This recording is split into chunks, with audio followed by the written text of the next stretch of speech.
If you like this video, don't forget to subscribe, like, share, and comment. Hello everybody, welcome back to my channel and another Meet the Bags video. Today I'm super happy to introduce you to this beauty. This is the Charyn Handbag, a car threads pattern. Let me show you some of the amazing features of this bag. So, right off the hop, right in the very back and front, we have two very large magnetic snap pockets, one on the front, one on the back.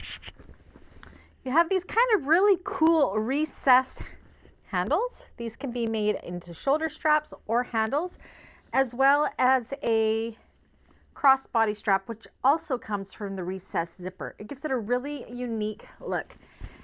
It's got purse feet.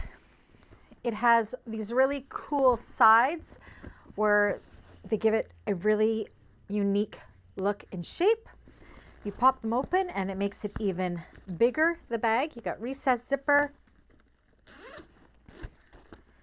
One side you have two slip pockets and a zipper pocket, and the other side you have a welt pocket.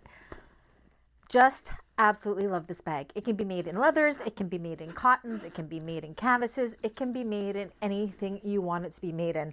I could see these panels being really good, like these pockets being really good for a panel print to showcase something. If you wanted to use your cotton prints mixed with faux leather. I know this is just such a great canvas for any bag making or bag idea you may have for your own personal bag. So if you are one of my clients and you would like to order your own Charyn bag, you know what to do. All my information is down below. And if you're part of the bag makers community, there's a tutorial on this. If it's not up yet, it will be up soon. Thank you. I'll see you in the next one. Bye.